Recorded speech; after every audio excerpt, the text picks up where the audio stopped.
Alô, você, amigo, amiga enxadrista, tudo bem? Aqui, Gerson Pérez, falando do Clube Xadrez Online. E daqui nós vamos para São Paulo falar com o mestre da FIDE, Ivan Nogueira. Ivan, tudo bem?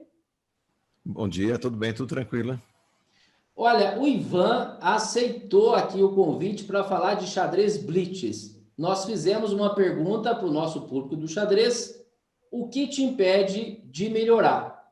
E nós aglutinamos aí essas várias questões que chegaram. Uma delas é como melhorar no xadrez blitz, aquele que formalmente, segundo a Federação Internacional, é até 10 minutos. Nas plataformas, cada plataforma tem um peso diferente ali para o tempo, então, formalmente até 10 minutos, blitz, de 11 a 59, rápido, 60 para cima, pensado. Então, essa especialidade que nós vamos falar agora é até 10 minutos. Ô Ivan, quando é que você foi campeão brasileiro de blitz? Em 1996, no dia 7 de setembro, lógico que eu ia lembrar da data, né? Que foi muito importante para mim. E esse título foi aí mesmo em São Paulo, Clube Xadrez São Paulo? Não, foi em Belo Horizonte, no Clube de Xadrez de Belo Horizonte. Em Belo Horizonte, mas esse Exatamente. menino veio ganhar o título de campeão nacional aqui em Minas, que beleza! Não sei E, se foi no ô Clube de Xadrez de Ivan, Belo Horizonte, mas foi em Belo Horizonte, sim. tá. Ivan, é verdade que tem alguns segredos aí, tem algumas dicas dos jogadores que são especialistas em blitz e que você vai contar esse segredo aqui pra gente? Sim, é mais ou menos segredos, né? Daí eu entrego o ouro, aí o pessoal começa a ganhar de mim. Não, mas são algumas sugestões bem práticas que, na verdade, eu aprendi, assim, algumas, assim, a duras penas, sentindo na própria pele, né? Tá, então, ó, antes aqui, na reunião de pauta, o Ivan, ele passou 6 dicas pra gente. Então, nós vamos pontuar, eu vou falar cada dica dessa que o Ivan passou pra gente e ele vai, então, aprofundar, ele vai explicar essas dicas aqui para nós. Então, Ivan, força prática é importante para o enxadrista que joga blitz e quer melhorar o seu nível, ter a força prática, é isso? Sim, você conseguir transformar uma vantagem em vitória. Eu aprendi isso, como eu disse, a duras penas, porque há alguns anos, ou há muitos anos, o primeiro blitz que eu joguei eu nem classifiquei, né? Eram 10 chaves que classificavam para. Era uma chave grande, classificava para 3 chaves menores, e eu não classifiquei. Comecei a jogar, comecei a melhorar, e eu lembro que tinha um jogador, ele joga muito bem ainda, que é o mestre internacional Carlos Alejandro Martínez. Eu lembro que eu ganhei a primeira partida dele, depois eu perdia várias em seguida, perdi dezenas de partidas. Eu ficava uma opção ganha, perdia, ficava uma opção empatada, perdia, perdido, perdia, porque ele me enrolava, ele enrolava muito bem. Ele ficava perdido, ele começava a achar lance, me apurava no tempo, e aquilo me irritava profundamente, não só ele, como alguns outros jogadores. E aí eu fui obrigado a aprender, assim, depois de perder muito, a converter as vantagens que eu tinha. Então, por exemplo, a força prática seria você, por exemplo, você joga contra um jogador forte, um mestre, por exemplo, e ele pendura a dama. Aí você já perde uns 10 segundos que você fica meio bobo ali, contente, olhando para o lado para ver quem está vendo a partida, né? E aí você quer dar mate, ou você. E aí o cara te enrola, você se apura muito. Então, pega a sua dama, devolve por uma torre, troca a dama por 3 peões. Geralmente o que acontece quando eu ganho a dama contra um jogador mais forte, eu como a dama, põe no meu bolso ali, e olho minha posição e defendo tudo. Meu rei tem segurança, volto todas as peças, volto tudo. Aí eu falo, não estou com dama mais, aí começa aí. Então, essa coisa de saber transformar um final de, por exemplo, um final com 3 peões a mais, mas o cara tem um contra-jogo, dá 2, fica com um a mais, mas deixa aquela vantagem retilínea, alguma coisa que vá ao encontro daquilo que você conhece. Você gosta de finais, troca tudo e cai no final, ganha. Você quer atacar, sacrifica, a peça que você ganhou, sacrifica no rock dele por 2 peões e ataca. Então, é essa coisa. Isso vai muito de treinamento também, de você ficar em posições ganhas, geralmente contra jogadores mais fortes, e aprender a transformar isso numa vitória. E o contrário também, quando você pega um jogador que você pendura uma peça, você saber enrolar. Isso também é muito bom. Você cria dificuldades. O cara, você pendurou um peão e você recua, não dá mais um, mas para ter jogo, sabe? Então, o lado psicológico entra muito, mas também, sobretudo, você saber transformar vantagens grandes, principalmente com pouco tempo, até na pensada, em posições assim, mais fáceis de jogar, isso é muito importante e isso faz a diferença entre uma vitória e uma derrota. Beleza, então, ó, essa importância aí, né, da força prática, ter esse sentido ali mais avaliativo, né? Você olhar a posição e já sacar ali o que você poderia fazer, se está com vantagem, se está com desvantagem, como é que é o processo ali, beleza. Ô, Ivan, o item 2, então, ó, segunda dica do Ivan para jogar bem blitz.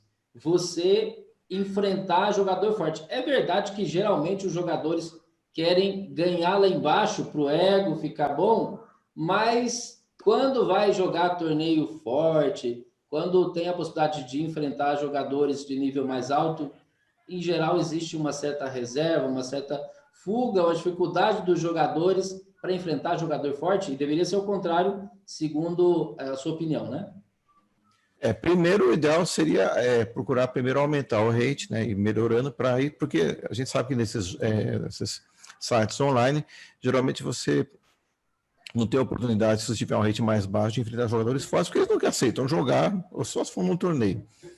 Mas o importante, eu digo nem tanto com relação ao xadrez online, mas no xadrez de clube, ali ao vivo, jogando blitz, é importante jogar contra jogadores mais fortes. No começo é ruim, porque você vai perder, mas assim, uma hora você vai melhorando. Se tanto apanhar, você vai corrigindo.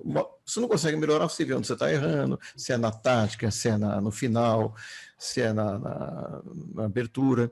E aí você vai melhorando. Se você ficar sempre naquele grupinho, um grupinho de gente que joga mais ou menos, todo mundo vai jogar mais ou menos. Eu já vi, por exemplo, um grupo de jogadores fortes, entra um moleque ali que não joga muito bem, ele aprende todo mundo e com o tempo ele até ultrapassa esses outros jogadores, né? Então é importante essa coisa de procurar enfrentar jogadores fortes. E outra coisa, não tem medo de jogar. Às vezes, por exemplo, já acontece às vezes comigo, eu estou jogando contra um jogador forte e de repente eu vejo que tem um sacrifício em cima do rock dele, eu falo que esse negócio tem cara de não ser bom, ou um avanço de um peão que abre uma coluna, alguma coisa assim. Aí eu falo, mas eu não estou vendo nada para ele se defender, e parece que para mim é bom. Aí eu fico pensando, meu tempo sobe, eu perco. Ou então me apuro muito e acabo errando. Aí eu costumo pensar assim, esse sacrifício aqui parece interessante, mas não deve ser porque ele deixou. Vamos fazer o seguinte, eu vou jogar. Se tiver certo, eu vou ficar bem, talvez eu até ganhe. Se tiver errado, eu aprendo, sabe? Eu aprendo. Nunca deixe de fazer um lance por achar que o cara vai achar esquisito. Fica com uma aula, eu vou sacrificar essa peça. Deve ser ruim, mas aí eu aprendo. Ou o contrário, ele sacrifica uma peça, eu vou comer só para ver como ele me arremata. Aí, de repente, eu posso fazer isso com uma outra pessoa. Mas é assim, enfrentar jogadores fortes. Claro que, às vezes, o contrário é bom. Às vezes eu perco algumas partidas de ping, e aí eu faço assim. Aí eu entro num torneio bem sem vergonha lá no chess.com, Lichess ou outro qualquer, e falo assim, eu vou entrar aqui, ganhar de uns 3 caras mais fracos, aí pro meu ego dar uma subida. Mas então assim... tem torneio, tem partida que é para melhorar o ego, tem torneio, tem partida que é para melhorar o xadrez. Quando a gente pega jogador forte, tem essa tendência aí de ter um impacto muito bom sobre o nosso aprendizado, né?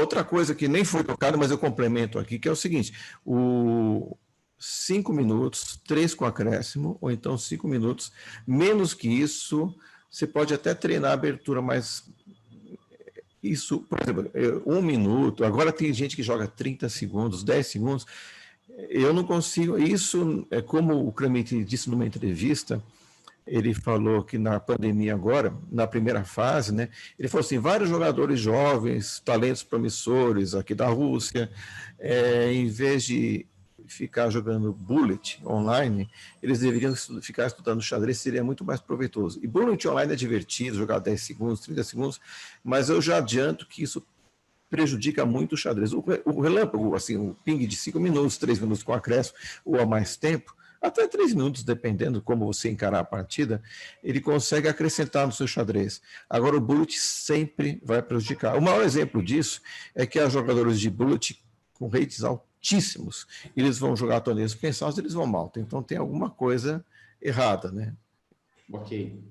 Ó, agora, dica de número 3 do Ivan. Repertório de aberturas. Qual que é o repertório ideal para se jogar blitz? Aberturas enxutas, aberturas práticas e fugindo de linhas principais. Eu não vou jogar, por exemplo, uma Nardorf, a última moda da Nardorf, agora eu não sei se a Branca está jogando uma 3, ou então aquele ataque que o grande mestre jogou, que o Carlsen jogou, que o Nakamura, Kramnik, jogaram.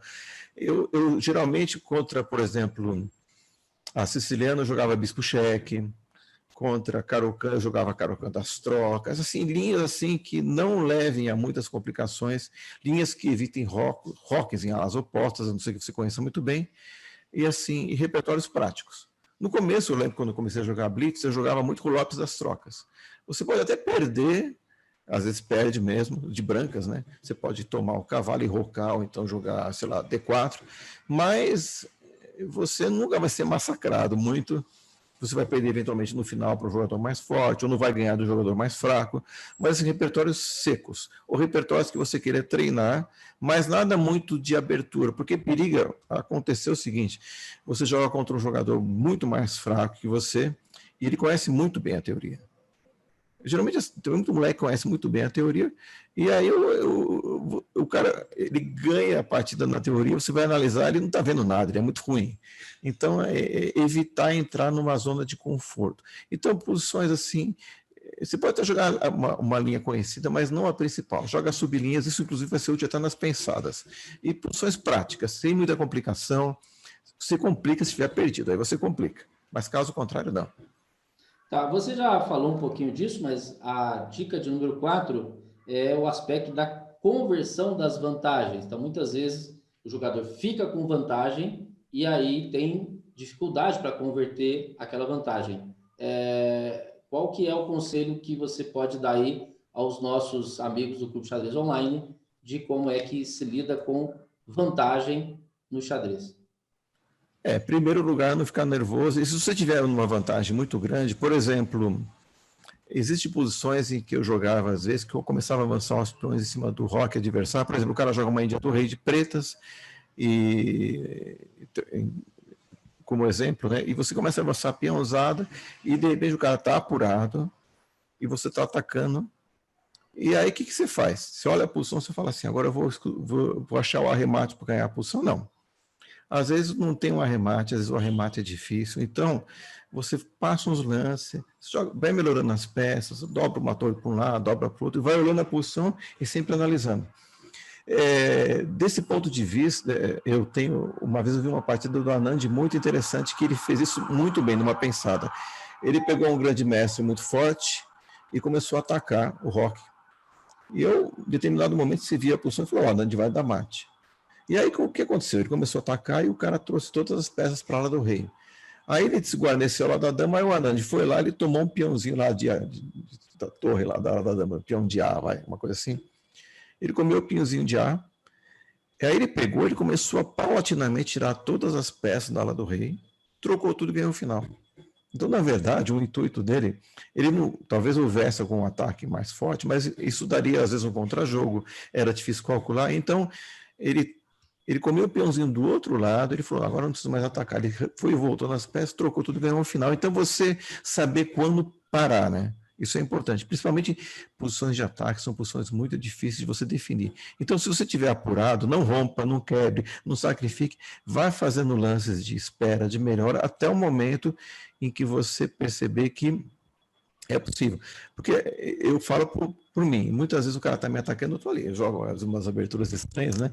Aí o cara, uma hora o tempo está subindo, ele sacrifica, aí quando ele sacrifica, às vezes ele ganha, mas às vezes as minhas peças começam a jogar, eu começo a ter um contra-jogo, aí eu sobrevivo e aí eu ganho. Porque é muito difícil jogar a posição de ataque no ping. Então, aperta, mas só rompe quando... E assim, e outras...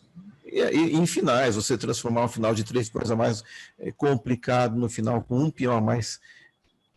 Já aconteceu de eu não ganhar a partida assim, eu tinha 3 peões a mais, eu dei 2 para ficar com um a mais, eu falei: eu não sei se eu vou ganhar isso aqui, mas eu não perco. Eu penso muito assim, às vezes, quando eu pego o jogador mais forte. Eu vou ficar com uma vantagem, que eu não sei se eu vou conseguir converter, mas eu não perco isso aqui. Mesmo contra um Carlsen, por exemplo, tem posições que eu consegue perder, só você pendurar, né? Então eu procuro sempre pensar de forma assim, pessimista nesse momento. Eu vou secando todas as possibilidades do meu adversário para que só eu aí possa eu ganhar, só que a partir daí Ó, possa só eu mentir eu ganhar. legal demais. Então, ó, a conversão de vantagem ficou aí a dica do Ivan. Número 5, penúltima. Controle emocional. Ah, meu amigo, aí que o bicho pega. Quantas partidas Isso é boas difícil. o cara conduz e no finalzinho ele entrega tudo, dá aquele desespero, 30 segundos, 1 minuto e meio. Controle, mesmo nas partidas pensadas, que depois cai para o rápido, depois cai para o blitz, ou uma partida direto de blitz, os segundos finais ali, ele às vezes entrega tudo, fica muito desorientado na partida. Como é que você mantém o seu controle emocional para dar lance sempre consciente e não ter aquele desespero de fazer lance?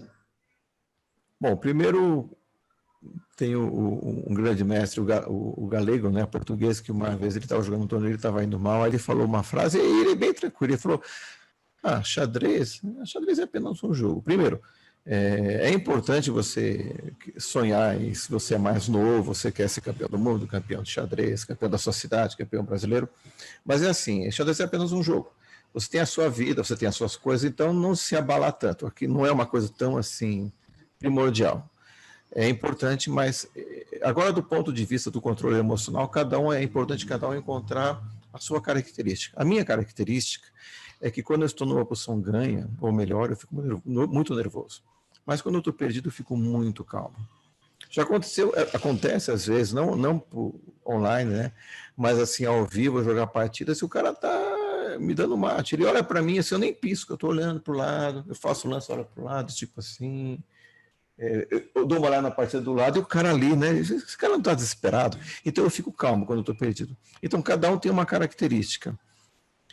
O lado psicológico é muito importante também. Você não se abalar quando o cara joga lances estranhos. Hoje mesmo eu estava comentando com o Gerson que eu vou jogar uma partida. O cara jogou o cavalo F3 primeiro lance, voltou o cavalo, jogou o cavalo, voltou o cavalo. Aí eu falei, aí eu fui jogando as peças, fiquei melhor, mas depois eu quase ganho. Aí eu pendurei, perdi, mas então é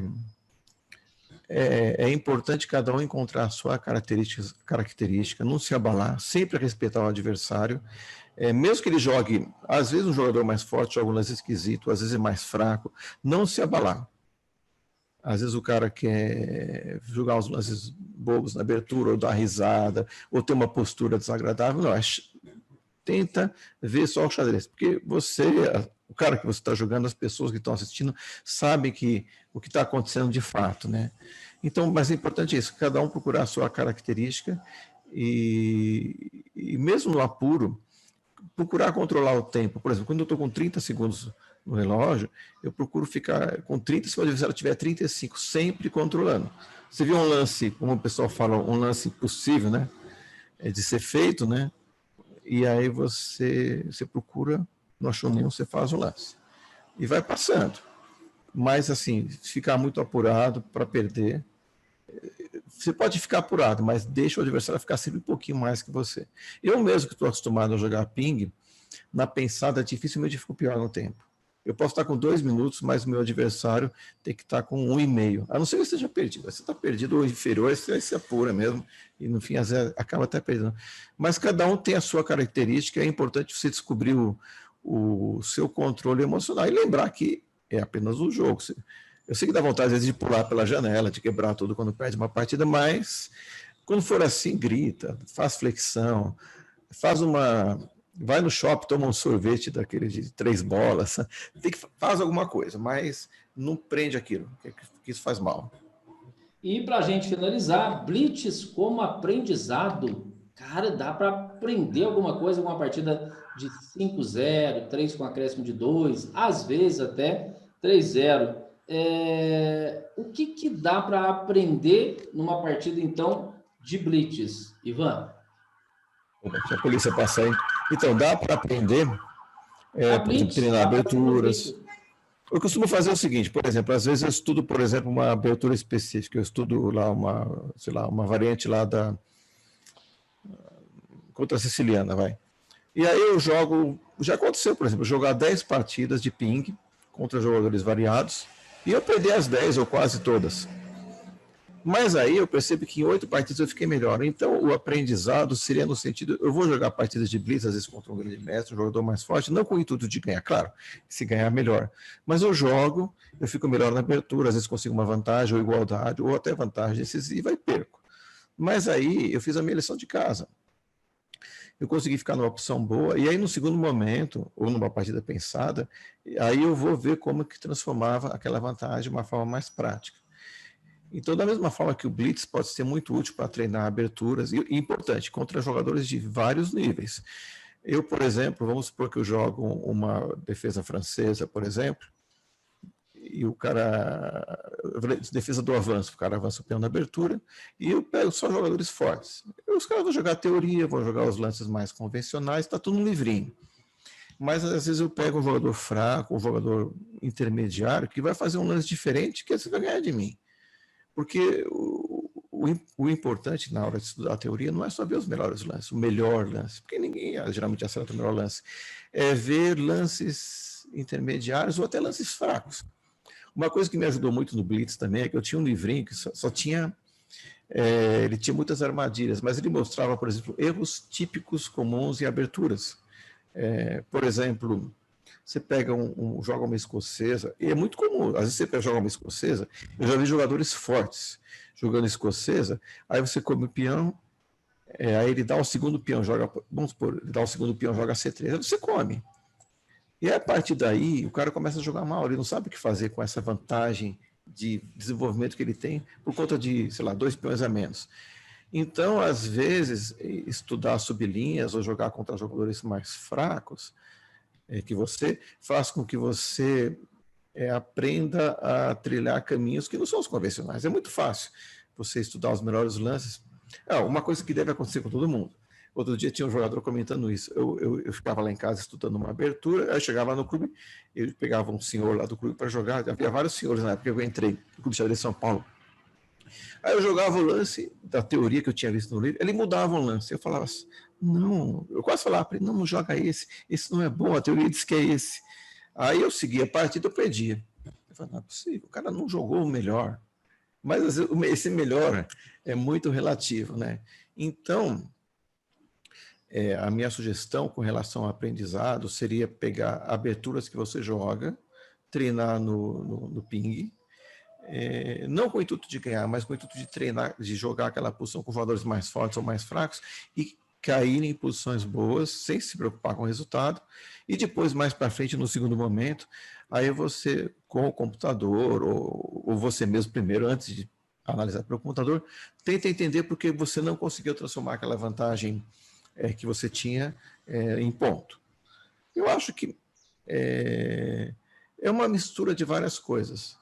Mas, assim, uma outra coisa que a gente estava falando também é nunca perder o brilho nos olhos e a necessidade de questionar tudo. Às vezes o cara chega, já teve gente que falou assim, vou jogar tal defesa. Não, essa defesa aí em nível magistral, o pessoal não joga, mas nível magistral.